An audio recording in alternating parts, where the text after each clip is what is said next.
Welcome, everyone, to the PFF Fantasy Podcast, IDP edition. I'm Jon Macri, and this is it. Championship week is here. It all comes down to this. The reason we give up 17 weeks of our lives to lock into setting lineups with extreme diligence, combing the waiver wire every single week, not letting injuries and runs of bad luck keep us down, because it will all be worth it if we can come away with a fantasy championship. So I'm going to do my best to help you get your lineup set one more time this season, and make sure you guys bring home that all important trophy or belt or ring or bragging rights, whatever the prize ends up being. We're win away from the ultimate victory. So let's get it.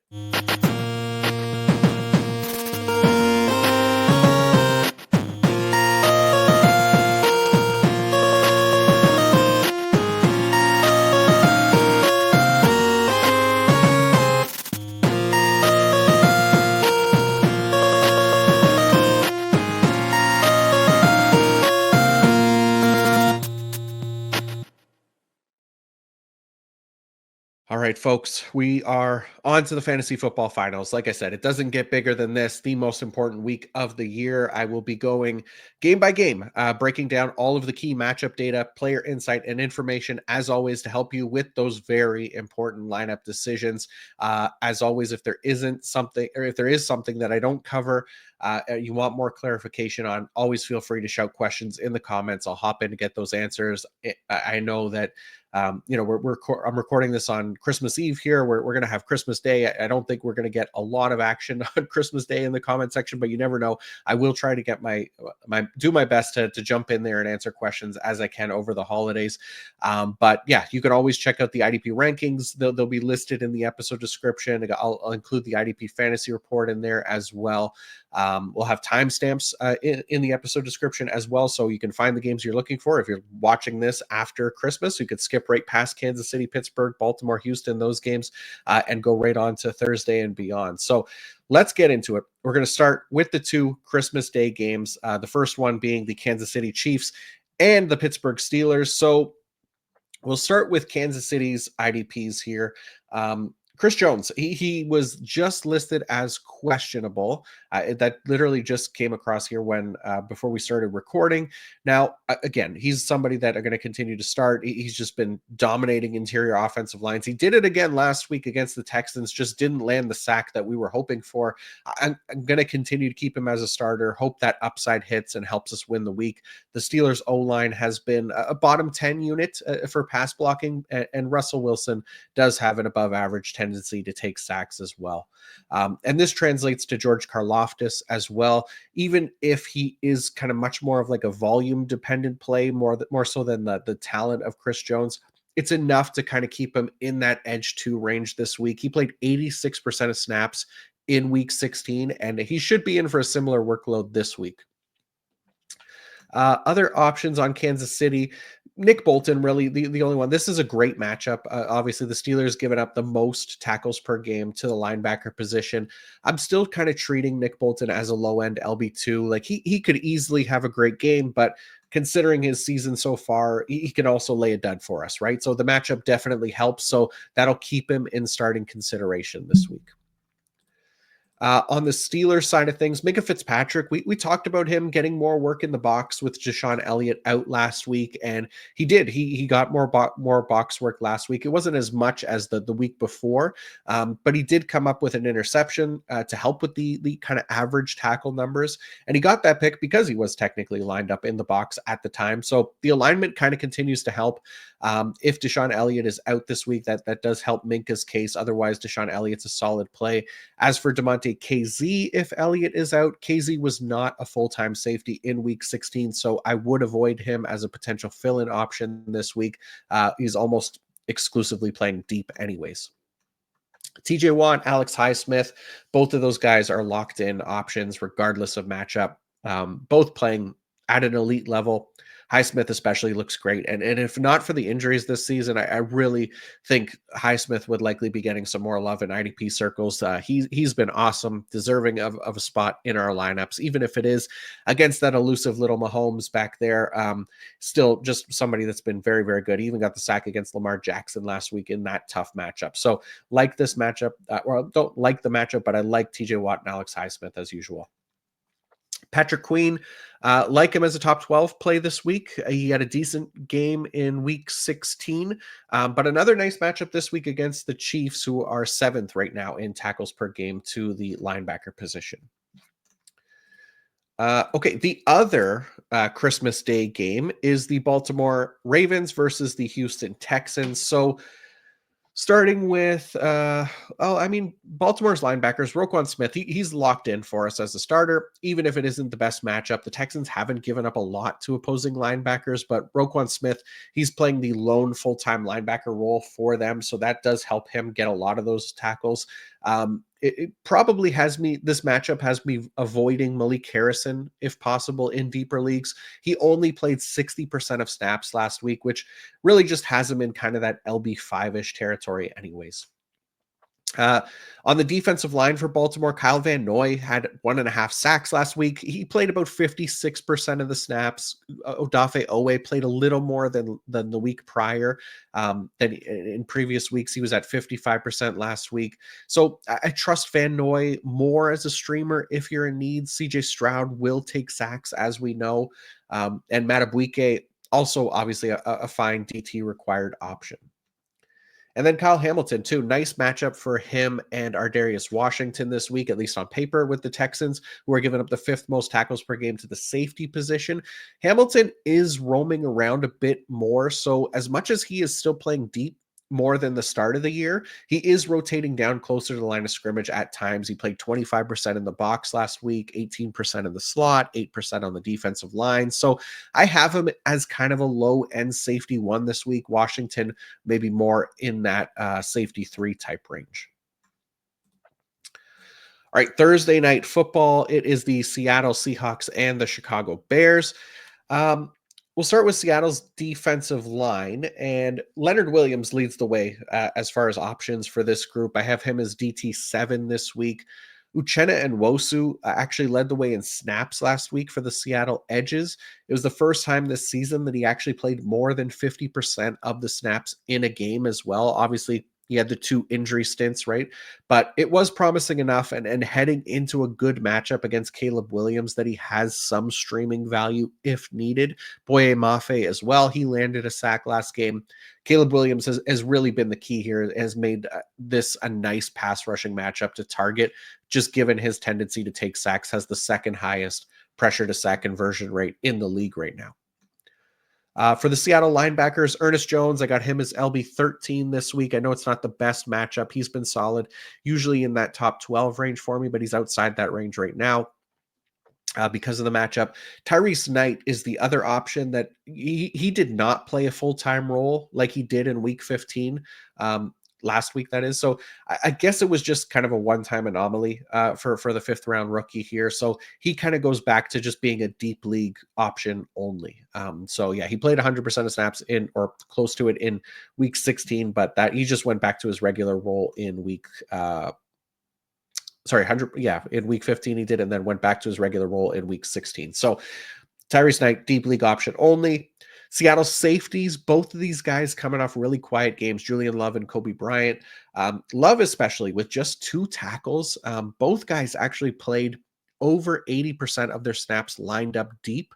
So that's normal for Kobe Bryant, but only something that kind of happens sporadically for Julian Love. Outside of his first games of the year. So Love still kind of treating him as like a more of a high-end safety 2 for me this week. I'm expecting him to be able to rotate down a bit more in this matchup, which should help for a bit of a bounce back. Chicago, as far as their safeties go, we talked about it on the preview show, but Elijah Hicks, he started the game last week. He played almost the entire first quarter next to Kevin Byard, but then he was replaced by Jonathan Owens. Now, it seems like it was injury related, as Hicks was an estimated DNP on Monday's practice report. I'm recording this before we get the Tuesday practice report. So if Hicks is out, then Owens becomes a safe play. He's been productive in that role, filling in for Hicks and Brisker before. But if Hicks is in, I'm probably avoiding both guys outside of Kevin Byard again. This is not a great matchup for linebackers. So Chicago's linebackers, although Blake Cashman somehow ended up with a nice game last week, and he's been anything but matchup proof this season. So definitely feel better about someone like TJ Edwards in a matchup like this. I'm less convinced on Tremaine Edmonds, but sometimes we don't have better options than a 100% snap player like Edmonds. So fine to ride with him if needed. Chicago's defensive line, maybe Gervon Dexter returns this week as a DT required option. I still have kind of a hard time trusting Montez Sweat, he's been the definition of mid this year. Geno Smith has been about average in pressure to sack conversion rate, and that O-line is bad. So it's not impossible if you have to trust Montez Sweat this week, but I really just have him as a low end edge 3. All right, going on to the Saturday games now. Los Angeles Chargers and the New England Patriots. So as much as I did not like the pass rush matchup for the Chargers D-line unit last week, they get a much better matchup this week. So this is good news for Khalil Mack, Joey Bosa. They're lining up against the likes of Vidarian Lowe and the infamous Demontre Jacobs for the Patriots offensive tackles. Tuli Tuipulotu should also have a decent shot as well. He actually led this group in snaps last week, but that has fluctuated week to week with all of them healthy. So fine to roll with any of them as potential starts this week. I think I have it as Khalil Mack, edge 13, Tuli, edge 22, Joey Bosa, edge 24. So they're all in that startable range in a nice matchup this week. For the Chargers linebackers, I got Diane Henley as a top play this week. It's a nice matchup for him. Patriots giving up the second most tackles per game to the linebacker position. Troy Dye is no longer an option as Junior Colson got back out in front of him in terms of snaps this past week. I didn't trust Dye last week anyways. We talked about that, but he ended up playing just 2% of snaps. Denzel Perriman was back, but he also got injured again. But that didn't really matter. Dye still did not play. So Colson, Junior Colson played 56% of snaps. Basically impossible right now to trust any non-Diane Henley linebacker in the biggest week of the year. So try to avoid these guys. The snap share is just not there. As far as the Chargers safeties, Derwin James specifically, he really let us down last week. Super quiet game in week 16. I think just 5 tackles. It's just an average matchup for against New England for safeties. So he's still kind of a low end safety 1 for me this week. Meanwhile, Tony Jefferson, the other safety in it for the Chargers, he actually played 100% of snaps, but that was because Elijah Molden was out. Not sure if Molden will be back this week, but if he's not, Jefferson still feels like a risky play to trust because we've seen them rotate with Marcus May before. So probably just trusting Derwin James if Elijah Molden is out. For the New England defensive line, I don't know. I can't imagine anyone is trusting them. This group in the finals, like even Keon White has dropped off the face of the earth, it seems. So not really focusing in on these guys. New England linebackers, probably the same kind of thing with their linebackers. It's just such a heavy rotation. Even with Tavai as the Jelani Tavai as the clear snap leader, just 71% of snaps this past week, and he's not really efficient enough to be anything more than kind of an LB 4 or 5. So deep leagues only.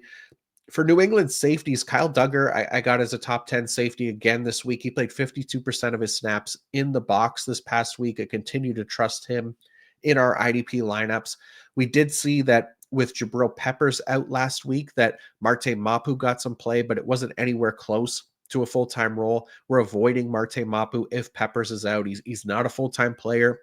He scored some points off some big unstable plays this past week. We can't be messing around with that in the finals.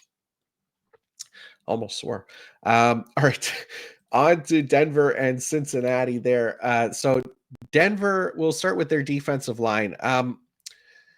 The Nick Bonito heater, obviously that came to an end this past week on Thursday Night Football. Unfortunately, it wasn't great timing, obviously, but if you survived it, he's still a solid option. He gets a nice matchup against the Bengals offensive line this week, the 4th worst pass blocking grade on the year. It's difficult for Burrow to kind of avoid not getting sacked, but he is doing a decent job at it. He's still getting sacked a fair bit. So Bonito probably still in that top 12 edge range for me this week. Zach Allen as well. He's locked into DT required lineups. We don't have to worry about him. Jonathan Cooper, decent matchup, low end edge two for me this week. For the Denver linebackers, I got Cody Barton as an LB3. I got Justin Sternad as like an LB4 type. Sternad did play over 80% of snaps now in 4 straight games. So keeping the better snap share, he was closer to that 60 to 70% snap range prior to this stretch. So that's been nice for Sternad. The problem is he's just been very inefficient. So difficult to trust in kind of an average matchup for linebackers. And then the Denver safeties, I mean, someone who has been anything but inefficient. Brandon Jones has been excellent this year, led the team with 10 total tackles this past week. I have him as safety, I think a top 5 safety this week in a nice matchup against the Bengals. Bengals giving up the 10th most tackles per game to safeties. Okay, on to Cincinnati. Talked about Joseph Osai on last week's preview show and kind of preemptively apologized for writing him off after doing nothing against Tennessee the week before because he got that matchup versus the Browns this past week. And he did come through with the sack, as did Trey Hendrickson. It's a much tougher matchup this week, though I'm still trusting Hendo because he's been so good all year. Osai probably falls to that mid-tier LB3 range this week. Excuse me. As far as Cincinnati safeties go, Jordan Battle came up with another takeaway this past week. He continues to play a high rate of snaps in the box, 41% this past week. Finally gets one of the better tackle matchups, though he's still been good even without the favorable matchups because of the alignments and finding himself around the ball quite a bit. He also played a season high 97% of snaps last week, so he's in that top 12 range for me this week. Jordan Battle, that is. Cincy linebackers, I got Jermaine Pratt as an LB2, Akeem Davis Gaither as an LB3. That could go either way. It could be Davis Gaither in the LB2 range, Pratt in the LB3 range. Just depends on the week. Both of those guys kind of interchangeable right now. All right, Arizona and the Rams, the last Saturday game here. So we'll start with, we don't really have to go into too much detail. Arizona safeties, Budda Baker, he's been amazing all year. I got him as safety 2 this week. Jalen Thompson also had a really nice game last week. He's in that safety, top 24 safety options. It's a nice matchup for the safeties with the Rams ranking inside the top 10 in tackles allowed per game to the position. Other than that, though, it's really not much for Arizona. Their linebackers, like I got Kaiser White as an LB3 this week. It's a below average matchup. We'll see if Mac Wilson is back in our, as for our deep league options. Otherwise, maybe Chris Barnes is healthy and he becomes that option, or neither of them are healthy and we get Owen Papo in that role. So again, it's nowhere close to an every down role. So Arizona's LB2 is really just a desperation deep league play only. For the Rams, though, Christian Roseboom, much more than a deep league option now. He played 96% of snaps in week 16. He's averaging 88% of snaps over the past 4 games. That's up from his 67% snap average from the 3 games prior. So this should make him a more trustworthy option in a wider range of leagues. I mean, he's been so efficient that we haven't even really noticed the snaps being down. He's just made the most of his opportunities, but it does make him a little bit safer if he's playing every single snap in a nice matchup this week against the Cardinals, who are giving up the 4th most tackles per game to the linebacker position. I would have Christian Roseboom in that LB2 range this week. I think he's in for a nice week. Omar Spates, more that LB4-5 type. For the Rams defensive line, I'll tell you, I got Jared Verse, edge 18. I got Byron Young, edge 30, Kobe Turner, DT 15, Braden Fisk, DT 19. So all these guys kind of in that, edge 2 or DT2 range, a little bit outside of that for Byron Young. It's not an easy matchup, but we do tend to get some really nice snap volume from this group, and they do have talent. So they're not bad options if you need them. And the Rams safeties, Cam Curl got a sack last week. Good for him. He's still safety 29 for me. It's too little too late, buddy. Quentin Lake, I got a safety 24. He's playing the large majority of his snaps in the slot here in recent weeks. And the Cardinals haven't been overly kind to opposing cornerbacks. So really kind of treating Quentin Lake as a low-end safety 2 this week even though it's been a mostly great season for him. The position change has been affecting him just a little bit here. Okay, before I go on to the rest of the games, I want to let you know that this episode is brought to you by Fabric by Gerber Life. The new year is a great time to reevaluate financial goals, not just for yourself, but for your kids. Now is the perfect time to make sure your kids are on a path toward a solid financial future. A kid's investment account from Fabric by Gerber Life is quick and simple to set up and lets you invest in their future now for education, big milestones, and more. Fabric by Gerber Life was designed by parents for parents to make it easy to plan for and manage your family's financial path. With a kid's investment account from Fabric, you can start investing in your child's future today. Kids can't invest when they're minors, but a kid's investment account allows you to invest on their behalf now, giving their investments more time to grow. It's all online, and setting up an account can take you just 5 minutes. Then you can manage your child's account and monitor their investments right from your phone. Funds can be used for nearly anything, benefiting your child from tuition and tutors to music classes. And when they're adults and out on their own, they can use the funds for anything they need. Join the thousands of parents who trust Fabric to help protect their family. Start investing in your child today at meetfabric.com/fantasy. That's meetfabric.com/fantasy, meetfabric.com/fantasy. Portfolios managed by Fort Washington Investment Advisors, Inc. Additional services provided by Apex Clearing Corporation. All investing is subject to risk. Learn more at meetfabric.com. All right, there we go. On to the Jets and the Buffalo Bills now. I dislike this matchup for the Jets pass rushers, I guess. Quinnen Williams, he didn't even play last week, so who knows if he'll be back. He's dealing with a hamstring injury, but he's probably the one in the most lineups, especially for DT required leagues. It's not a great matchup, but again, we might not have a better defensive tackle option if Quinnen Williams is healthy and ready to go. Will McDonald, I have his edge 34. He's good, but have a hard time trusting him in a matchup like this against Josh Allen, who's done an amazing job avoiding sacks, and that Bills offensive line has been very, very good. For the Jets linebackers, I got Jamie Sherwood kind of on that fringe LB2 range. Quincy Williams, I got him as like a low end LB3, maybe a little bit lower. He's just been so inefficient this year. So really have a hard time, trusting him over other 100% snap linebackers. But again, you want to put him in there over somebody that maybe isn't going to play full-time snaps. And then the Jets safeties, still just Chuck Clark as the lone full-time safety if we need one this week. Okay, moving to Buffalo here. Terrell Bernard, I got his LB19 in a bad matchup. Otherwise, he'd be a lot higher. If Matt Milano and Balin Spector are out this week, then we can trust Dorian Williams. We talked about this on the preview show, the shenanigans last week of the Bills starting Balin Spector over Dorian Williams was kind of enough for me that I'm not trusting Williams if Spector is in the lineup. If Milano is back, then fine to trust him in deeper leagues. If Milano and Spector are both out, then fine to trust Dorian Williams in deeper leagues. The Bills' safeties also still dealing with injuries. Taylor Rapp and DeMar Hamlin missed 2 straight games. It's not a good matchup against the Jets, who are among the bottom of the league in tackles allowed to the safety position.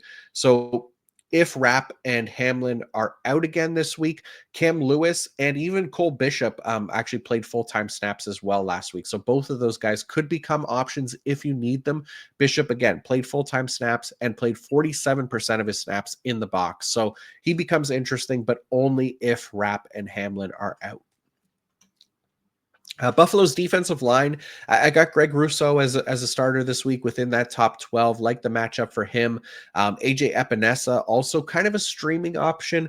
It seems like Olu Fashanu, actually, no, he's actually out for the year now. It was announced he does have an injury that's going to knock him out the rest of the games here. We talked about Olu Fashanu actually last week, I think it was, talked about his improved play at left tackle for the Jets. But obviously, if you're getting a backup left tackle there now, it makes the match up a little bit easier for the Bills pass rushers on the edge. And then Ed Oliver, I got his DT 12 this week. He's been solid. He's been playing really well here recently. And this is not a bad matchup for him either. Okay, Tennessee and Jacksonville are up next. And starting with the Tennessee linebackers, which continues to be a shit show. I mean, Kenneth Murray and Otis Reese started last week with Luke Gifford out, but both of those guys, Murray and Reese, both got hurt last game and had to be replaced. Meanwhile, Jerome Baker remains a healthy scratch, so it doesn't seem like he's going to be a factor. We'll see if Kenneth Murray is back. If he is, we can play him. Luke Gifford, also playable if he's back. If both of those guys are out, then maybe Otis Reese is next in line. But again, he's dealing with injuries.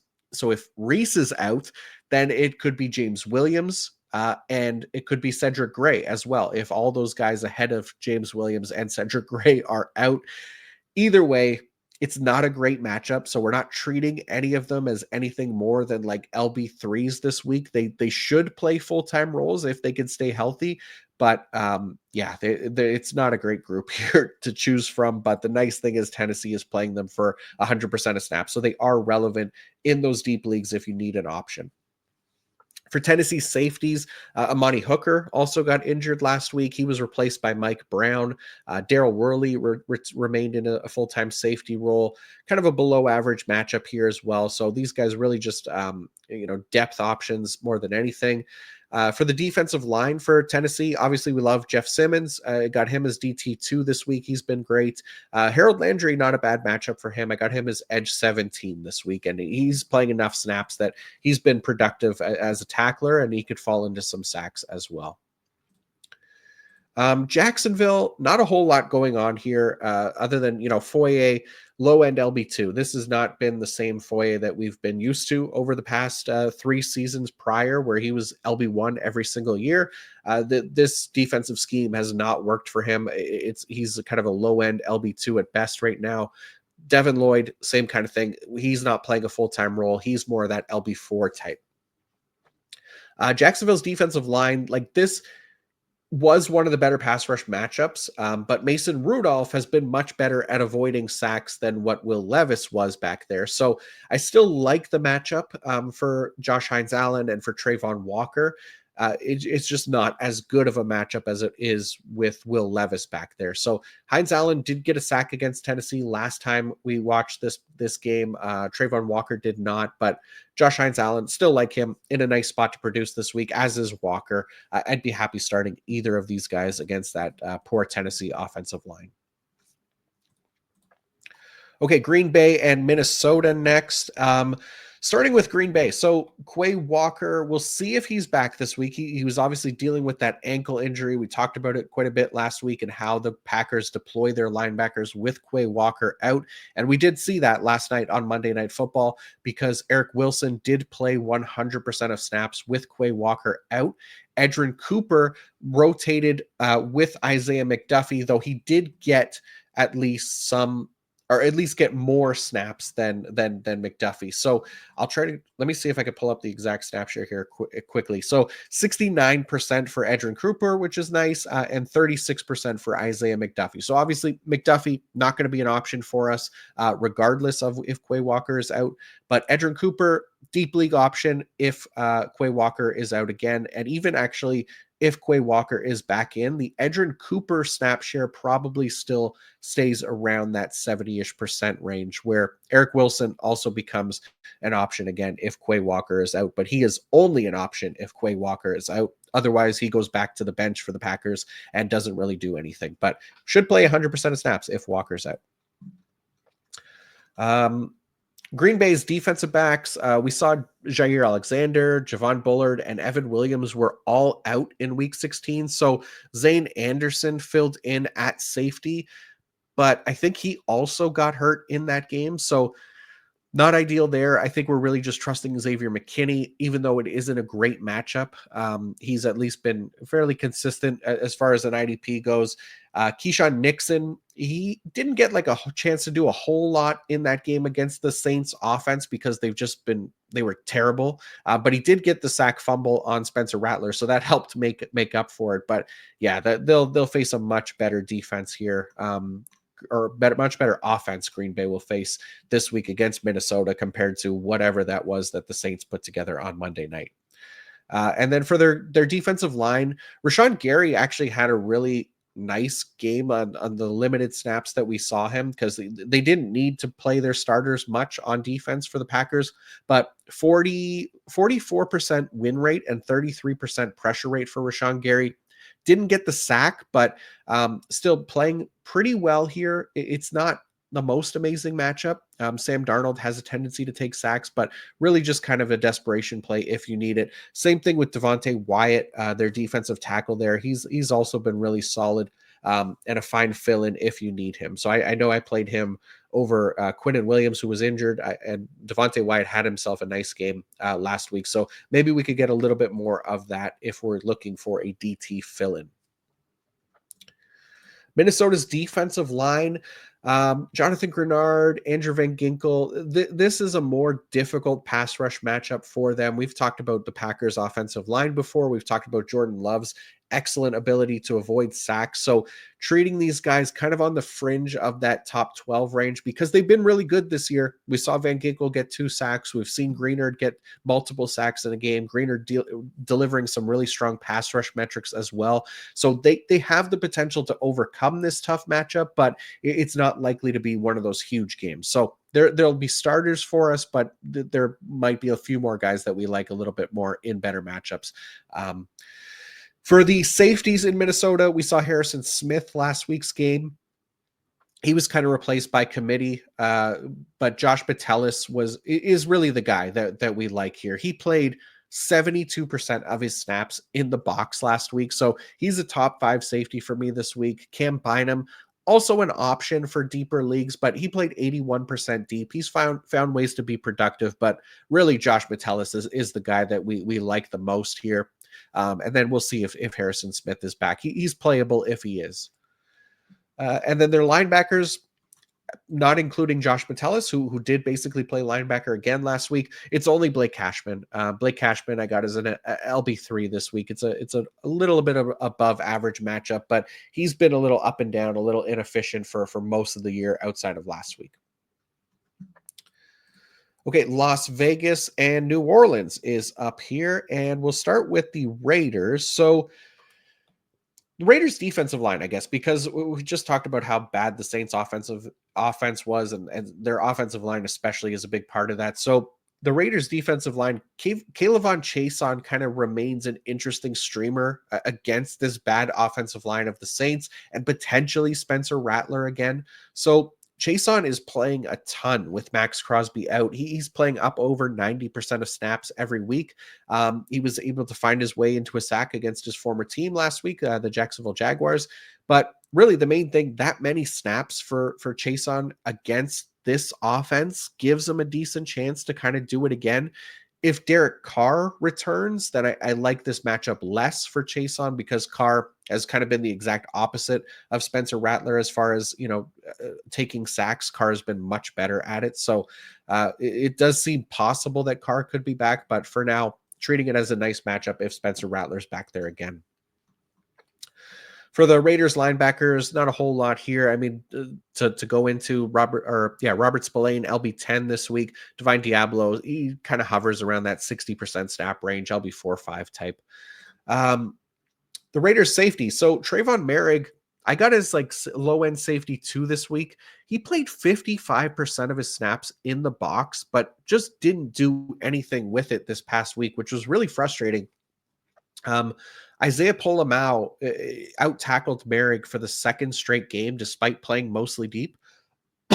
It's still hard to trust, Polamau over Merrick, since the larger sample size of the season has given us more encouraging evidence to put Merrick in lineups.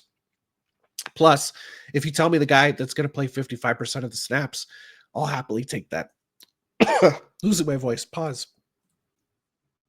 Okay, I'm back. Battling through it here. Terrible timing with the cold and the Christmas season, but we're going to make it through here. It's championship week. We need to do this. So let's talk about the Saints defense now. Carl Granderson, volume-dependent play. I got him as an edge 3 this week. Chase Young, probably in that same kind of range. Brian Brzee, he's been fine, but still more of a DT2 type. For the Saints linebackers, Demario Davis, he still remains kind of an LB3. He's had some good games here recently, but on the whole, he's just been an inefficient option. Pete Werner, same kind of thing. He's actually been fine. He played a little bit more last week. that is another guy with a fluctuating snap share. So he becomes a little bit harder to trust, probably LB4, LB5 type. And then the Saints cornerback. So Alontae Taylor, I got a CB15. Ugo Amadi, I got in that kind of CB20 range. So the reason for that is that the Raiders are playing 57% of their snaps in 11 personnel. That ranks 24th, but they do have Brock Bowers. So understandable, obviously.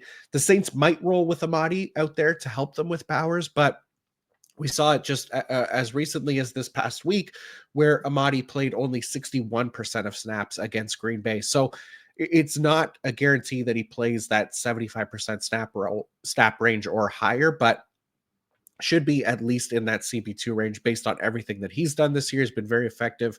But yeah, he might be a better option for the Raiders than any linebacker or safety options, but still little less ideal for Ugo Amadi this week.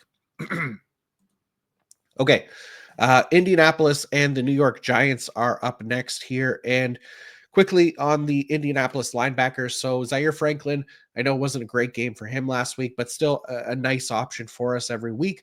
EJ Speed, if Speed can't go, like if he can go, we're going to play him.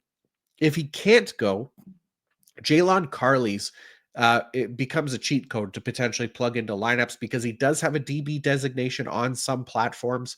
Sleeper, I believe, is the main one. So it's not the best matchup for linebackers, but he'll be playing a full-time linebacker role if EJ Speed is out. He's shown that he can be productive. So I definitely want that in my DB slot if I can do it.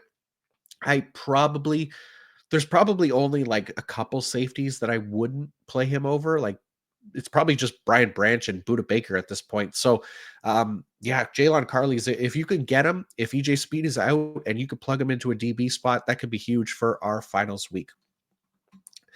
Nick Cross, I got a safety 10.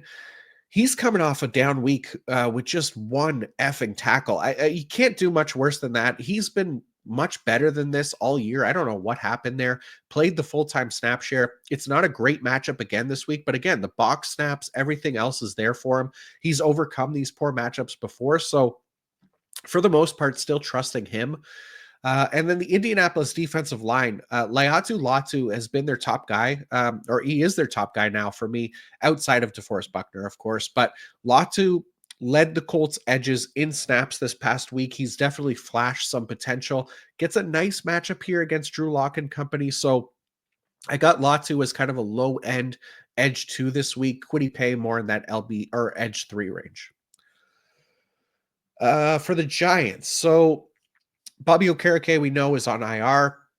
Micah McFadden left last game injured, so we saw Darius Moasso play 100% of snaps. We also saw Ty Summers as a deep league fill-in with McFadden out. So, yeah, I'm saying he's going to be a deep league fill-in if McFadden is out again. It's not likely to be a full-time role for Ty Summers like it was for McFadden and Moasso with Okereke out.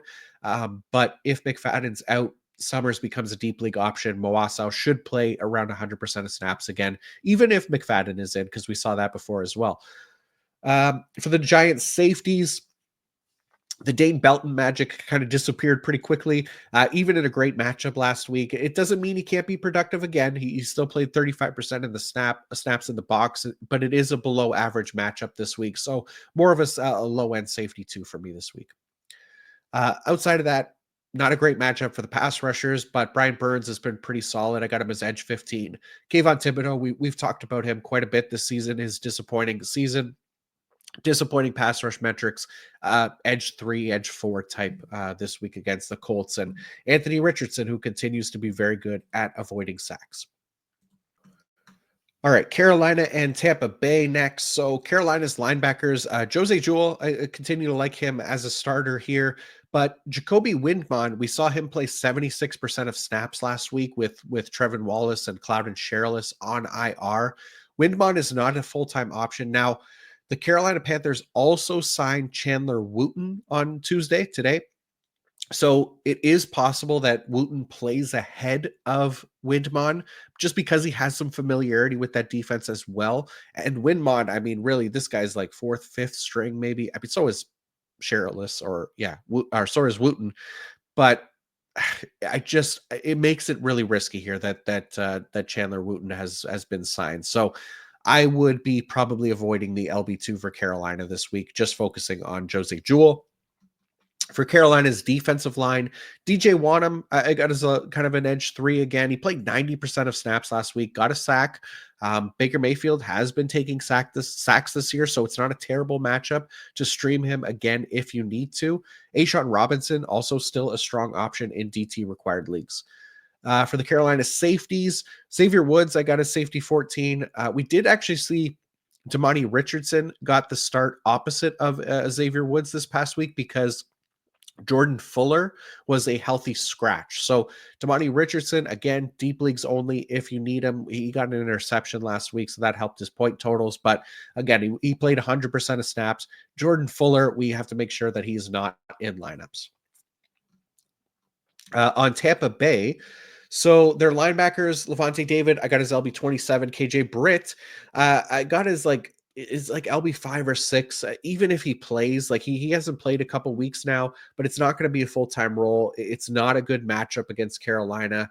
JJ Russell, same kind of thing. If KJ Britt is out, he's in a spot where he could be a start in deeper leagues, but just keeping in mind the matchup and the snap share, it's going to be on the lower end this week for the Tampa Bay linebackers. For their defensive line, Yaya Diaby, I got as like an edge 3 type. Kalijah Cansey is a DT2 type. Same thing with Vita Vea. Logan Hall, probably more the LB3 or DT3 type. Tougher matchup here. Bryce Young has actually done a really nice job avoiding sacks, so shout out to him, continuing to improve. For Tampa Bay safety, so Christian Izien had a really nice game last week for once. We've talked about him before. He's got that cornerback designation as well. He's playing full-time safety snaps. He was the lone full-time safety last week, and we actually saw Mike Edwards and Kayvon Merriweather split the safety 2 role for Tampa Bay. It's possible that Jordan Whitehead is back for this game, which makes him a better option if you're looking for another safety in Tampa Bay. But I don't know. Yeah, either way, I'm not playing Mike Edwards. I'm not playing Kayvon Merriweather. Izien, if you could plug him into a cornerback spot, and Jordan Whitehead, if he plays, is a fine option for deeper leagues. Tyke Smith, I got as a cornerback 2 this week. It's not a bad matchup as far as 11 personnel goes, so he should get quite a few snaps in the slot. Dallas, Philadelphia is next. So starting with, Micah Parsons, this is he continues to be excellent. He's locked into lineups. It's not an easy matchup. We'll see if it's Kenny Pickett or if Jalen Hurts clears concussion protocol or not. But continuing to start Micah Parsons. Dallas's linebackers are interesting. So Eric Kendricks, as we know, missed last game. If he's back this week, I got him in that LB2 range. Maris Lufau, probably in that LB3 range with Kendricks back. If Kendricks is out again, then Nick Vigil becomes an option as a full-time player alongside Maris Lufau. But just keep an eye on the injury report there before we start to trust Nick Vigil.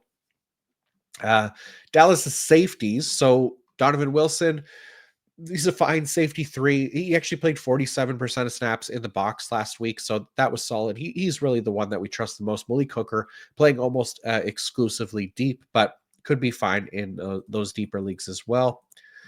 Philadelphia, their linebackers have been excellent. Zach Bond, Kobe Dean, both of them hit double-digit tackles last week. They've just been so damn good. We're leaving them in lineups. Philadelphia's defensive line, Josh Sweat, I got as a low-end edge 2 this week. Nolan Smith in that same kind of range. He actually played 84% of snaps last week. He got a sack, so not a bad matchup for him to potentially do that again. And Jalen Carter, same thing, low-end DT1 this week. Philadelphia safeties, Reed Blankenship in that safety 2 range, Chauncey Gardner-Johnson. So I got him as like safety 3 in the safety 3 range. He actually got ejected last week. That's why he didn't play the full-time snaps. If you're just looking at snap share, he was kicked out of that game, but he should be back this week. And then Cooper DeJean, he played 93% of snaps against Washington, which was much better than expected. So he only had the 4 tackles, but he did add like a forced fumble and a fumble recovery in there. So that helped. It's a fine matchup against Dallas. Dallas does play at least enough 11 personnel. So, if they are going to play a little bit more matchup stuff here with DeJean, that he should be okay. But either way, he's been so good, and the snap share has been encouraging. All right, Miami and Cleveland next. So, starting with the Miami defensive line, this is a nice matchup here against the Cleveland Browns offensive line and Dorian Thompson Robinson, who took 5 sacks last week. So, Zach Sealer, I got as a top 5 defensive tackle this week. Calais Campbell also in play this week as a potential starter. Chop Robinson, kind of on that fringe edge 2 range. Again, matchup has been great for pass rushers. So like all those guys, Miami's linebackers, Jordan Brooks, I got his LB4 this week. He gave us a scare by leaving last game with an injury, but he did come back in and finish the game. He ended up with a sack as well. So like that for Jordan Brooks. Anthony Walker continues to play 100% of snaps. You just barely notice him out there. He's not been very effective, but again, 100% snap linebacker. We can't complain about that if we need to put him into a lineup. Miami safeties, I got Jordan Poyer as safety 19, Javon Holland kind of safety 37. So on the fringe of that safety 3 range. Not a great matchup for these guys. Basically, that being the reason that Poyer specifically is down a little bit lower, because he's actually been effective this year. For Cleveland, Myles Garrett, we got him as edge 2. Obviously, he's been great. Cleveland's linebackers, we got Jordan Hicks as LB in the LB2 range. So it's a nice matchup against Miami here, giving up the 4th most tackles per game to the position. Mohamed Diabate is an option in deeper leagues. He played 70% of snaps last week. So not ideal, obviously, but again, deeper leagues in a good matchup that could be useful. And then Grant Delpit, I got as a top 5 safety this week. He played 47% of his snaps in the box last week, ended up with 5 tackles and a sack. So nice week for him going against Miami, who are giving up the 2nd most tackles per game to the safety position. All right, Sunday Night Football is up next, and the Atlanta Falcons and the Washington Commanders. So, starting with Atlanta's linebackers, it's really Caden Ellis here. I got him as LB7 this week. The Commanders actually giving up the 7th most tackles per game to the linebacker position. I'm not trusting Nate Landman or JD Bertrand. Both of those guys played less than 50% of snaps last week. We do not want to be playing around with that in the finals. The Atlanta safeties, so Jesse Bates, it's not a bad matchup for him, a little bit above average. So continuing to be a starter for us, in 2 safety type leagues. Justin Simmons more in that safety 3 range. For Jesse Bates, I should note, I guess, because he played 76% of snaps last week. There was garbage time in that game against the Giants, which is why Jesse Bates didn't play 100% of snaps. Not that he needed to. He got a pick 6 in there as well. But he's not injured or anything. No concerns there. For the Atlanta defensive line, Matthew Judon also got a pick 6 and a sack in this game. I mean, it doesn't change much of how we view him on the year. He's kind of that depth/desperation option only. And Jaden Daniels has done a nice job avoiding sacks. So he's done about an average job. I shouldn't say a nice job. There's good weeks and bad weeks with him as far as avoiding sacks, but yeah, it's just hard to trust that Matthew Judon and company here going against the Commanders in such a big week. For Washington, we got Bobby Wagner as LB13. It's a below average matchup, unfortunately, for him. And Frankie Louvu on that fringe LB3, LB4 type range, especially in bad matchups like this. We're not big fans of Louvu's boom bust ability. So Washington safeties are somewhat interesting, only because Jeremy Chin gets a good matchup against the Falcons, giving up the most tackles per game to the safety position. And Chin has been playing better recently. I didn't even think he was going to play in week 16. Like, if you saw what happened to him in week 15, he got knocked the hell out. But he ended up being okay. So he's back in there. I got him as safety 13 this week. The snaps in the box are there. So he's a decent option if we need to. For most leagues, really. Washington's defensive line. Yeah, not trusting this group this week either. Michael Penix, we talked about him last week, how good of a job he did in college at not letting pressures turn into sacks. That has been one of the stickier metrics for quarterbacks from college to the NFL. The Giants against him did not get a single sack. So, not saying he'll pitch a shutout again, but this Washington defensive line isn't a group that I really want to try and pick out who might get there because it's likely to just be 1 or 2 sacks, probably at the most, against Penix this week. All right, final game of the week: Detroit and San Francisco. So Monday Night Football will be a big one for a lot of fantasy managers. A decent amount of IDP relevant players here and fantasy relevant players all around. But let's start with the Detroit linebackers. So Jack Campbell, I got his LB 25 this week. It's a below average matchup, so he falls just outside the top 24. Ben Neiman, uh, look, he played 65% last week, or he's in that 65% snap range for the second straight week. So there's at least consistency there in what we want in order to trust anyone in this Detroit linebacker core outside of Campbell. But really, it's going to be really deep leagues only for Neiman if we're considering him and in a desperate spot. For the Detroit safeties, Brian Branch got a safety one this week. He's just been so good. It's a great matchup as well. So hard not to love Brian Branch. And then the other option is Zadarius Smith. So Zadarius Smith in kind of that edge 3 range this week. Brock Purdy has actually, as much as he invites pressure, he's done a nice job not letting that pressure turn into sacks. San Francisco offensive line has just been about average this year. And 49ers linebackers, Fred Warner, he's bounced back nicely after we highlighted, his down play since suffering the injury. He's got a couple nice games in a row here. This is a good matchup against the Lions, giving up the 3rd most tackles per game. So Fred Warner back to being locked into our starting lineups.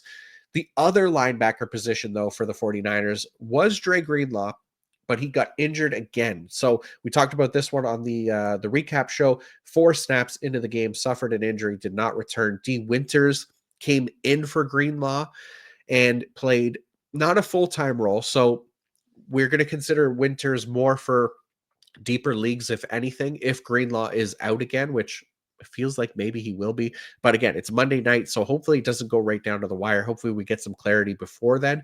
But I would be considering D. Winters for deeper leagues because of the matchup, because of the role.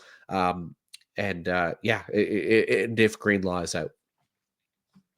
For San Francisco's DBs, Talanoa Hufanga, I got a safety 14 this week. Decent matchup for the safeties. Malik Mustafa in that safety 3 range as well.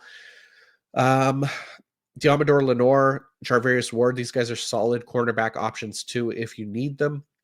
San Francisco's defensive line. So lastly, really, this is Nick Bosa.